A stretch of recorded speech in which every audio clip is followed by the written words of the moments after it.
നമസ്കാരം, വെട്ട news on ടൈമിലേക്ക് സ്വാഗതം. കല്യാണം ഇനി വേറെ level. Basid wedding mall, Basid arcade, Poongottukulam, Tirur. Phone 8075214911. കേന്ദ്ര വഖഫ് നിയമം അട്ടിമറിക്കാനുള്ള മോദി സർക്കാരിന്റെ നീക്കത്തിൽ പ്രതിഷേധിച്ച് താനൂർ മുനിസിപ്പൽ മുസ്ലിം ലീഗ് പ്രതിഷേധ സായാഹ്നം സംഘടിപ്പിച്ചു.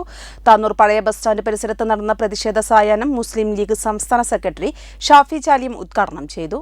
തെയ്യംപാട്ടിൽ ജ്വല്ലറിയിൽ നിന്നും വെറും 2% മുതൽ പണിക്കൂലിയിൽ സ്വർണ്ണാഭരണങ്ങൾ സ്വന്തമാക്കാം. ഉടൻ തെയ്യംപാട്ടിൽ ജ്വല്ലറിയുടെ ഷോറൂം സന്ദർശിക്കൂ. കോടതി വിധിയുടെ പേര് പറഞ്ഞു സർവേയുടെ മറവിൽ ഷാഹി മസ്ജിദിൽ കുഴപ്പങ്ങളുണ്ടാക്കി വെടിവെപ്പിൽ നിരപരാധികളായ 5 പേരെ കൊലപ്പെടുത്തിയതിലും സംഭവസ്ഥലം സന്ദർശിക്കാൻ മുസ്ലിം ലീഗ് എംപിമാരുടെ സംഘത്തെ അനുവദിക്കാത്തതിലും അനാവശ്യ വിവാദങ്ങളുണ്ടാക്കി കേന്ദ്ര വഖഫ് നിയമം അട്ടിമറിക്കാനുള്ള മോദി സർക്കാരിന്റെ നീക്കത്തിൽ പ്രതിഷേധിച്ചാണ് താനൂർ മുനിസിപ്പൽ മുസ്ലിം ലീഗ് പ്രതിഷേധ സായാഹ്നം സംഘടിപ്പിച്ചത്. പ്രതിഷേധ സായാഹ്നം മുസ്ലിം ലീഗ് സംസ്ഥാന സെക്രട്ടറി ഷാഫി ചാലിയം ഉദ്ഘാടനം ചെയ്തു.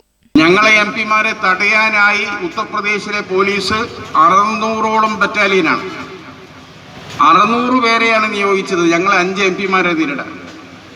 അതോടൊപ്പം RDOയുടെയും ജില്ലാ മജിസ്ട്രേറ്റിന്റെയും ഉത്തരവോടുകൂടി മാത്രമേ പോലീസിന് വെടിവെക്കാൻ കഴിയൂ.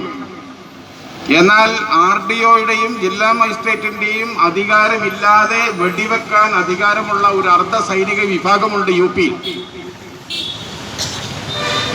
പ്രോവിൻസ്ഡ് ആംഡ് കോൺസ്റ്റാബിലറി എന്നാണ് അതിൻ്റെ പേര്, PAC എന്നാണ്. അതിൻ്റെ 300 സേനയുമാണ് ലീഗിൻ്റെ 5 എംപിമാരെ വെടിവെക്കാൻ അധികാരമുള്ള ആ സേനയെയും യോഗി അവിടെ കൊണ്ടുവന്നു.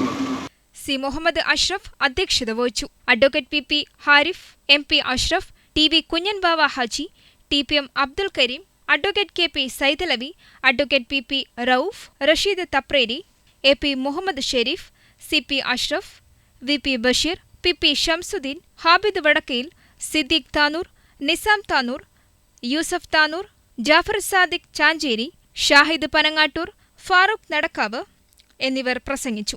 ജനറൽ സെക്രട്ടറി K സലാം സ്വാഗതവും KP അഷ്റഫ് നന്ദിയും പറഞ്ഞു. വെട്ടം ന്യൂസ് താനൂർ.